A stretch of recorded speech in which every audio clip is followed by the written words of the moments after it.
la Tunisie. Ok. Dernière chose, sur le Cameroun. Cameroun, ça c'est important. J'avais oublié ça. Quand on a des messages importants, que je me parle, je l'aime bien, je suis qu'elle va l'écouter, le promo et tout. J'ai vu quelque chose que je souhaiterais que les forces de l'ordre puissent prendre note. À ma manière de parler ces jours-ci, j'aime toujours prendre les langues avant de vous survoler les situations de recrudescence de violence et de banditisme que j'ai même pu annoncer depuis vraiment 2020 jusqu'à aujourd'hui. J'ai vu des situations, je souhaiterais que la gendarmerie et la police puissent vraiment s'y pencher. Je ne donnerai pas tous les détails, mais s'ils veulent les détails, je pourrais les donner dans le sens des lieux qui vont être un peu plus en action. J'ai vu des actes de microbes que vous connaissez. On a annoncé les microbes ici avant que tout le monde annonce. On a annoncé les microbes ici dans cette église ici. On ne prend jamais au sérieux, c'est quand les gens sont frappés en compte. Et dans ces actions, j'ai vu qu'ils ont un peu modifié le type d'action. Ils modifiaient ça parce qu'ils ont mis les armes automatiques. Maintenant, le problème qu'il y a, c'est que qui leur donne ces armes? Ce n'est pas les armes automatiques, c'est pas les armes artisanales automatiques. Tchac, tchac. Et ils agissaient en bande de 3 et 4. C'est-à-dire, un bloque la route là, l'autre bloque la route là, il arrive à faire un traitement et persécute les usagers en route, entre dans certaines maisons, entre dans certaines usines, il arrache le téléphone, il arrache le sac, il arrache les choses. Bon, je dis, les vacances aussi, faites attention. Donc, tu les conseilles, faites attention. Mais au-delà de toutes choses, on espère que cette fois-ci, que le gouverneur du littoral, le gouverneur du centre, le gouverneur du sud et de l'est vont vraiment trouver une réunion.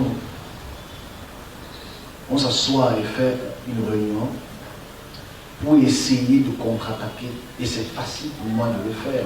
C'est-à-dire, on peut trouver des moyens technologiques qui ne sont même pas si chers que ça, pour recenser ce type de personnes. C'est-à-dire, ça ne coûte rien de mettre des caméras devant. Et dans chaque grand boulevard, de mettre une caméra. D'éclairer certains endroits. Parce que ces endroits, eux, ils sont sages. C'est-à-dire, on le sait déjà, mais ils vont agir avec des armes automatiques. Mais dès qu'une route est un peu dégradée, c'est facile pour eux. Les voitures ralentissent. Tu ne peux pas courir plus vite que lui, parce qu'il y a une arme.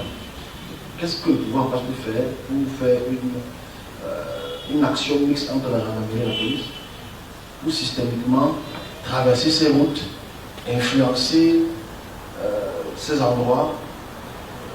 Moi, je préviens beaucoup de mois en avance, mais je ne vais pas en parler, parce que l'action ne sera pas posée pour des conjonctures politiques.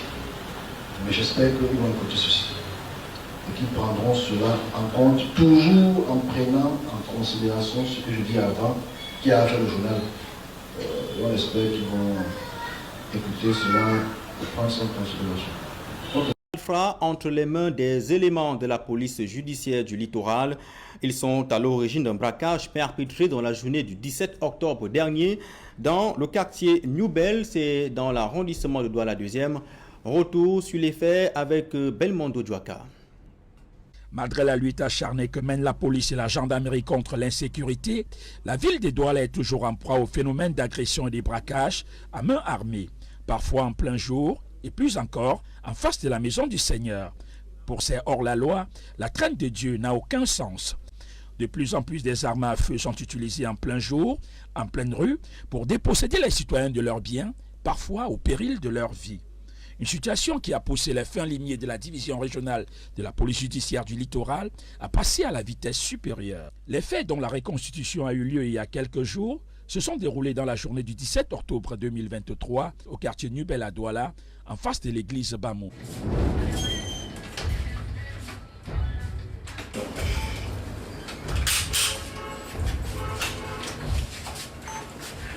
Voilà,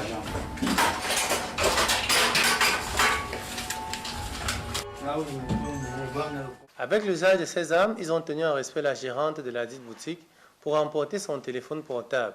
et la somme de 4 280 000 francs.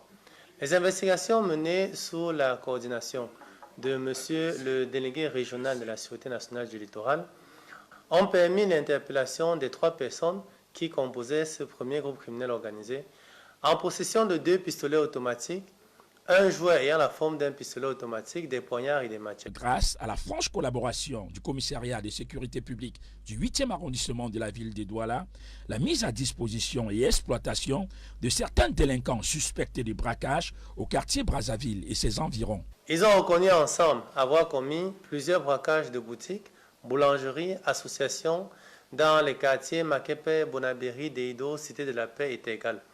Au cours de l'une de leurs agressions, au lieu du dernier poteau, leur victime de sexe féminin a rendu l'âme des suites de ses blessures. Après la reconstitution des faits et au terme de leur exploitation, ces individus sans foi ni loi, 7 au total, vont être déférés devant le commissaire du gouvernement, près le tribunal militaire du Douala. Et l'ancien adjoint au maire de Yaoundé 6e annonce sa candidature à la présidence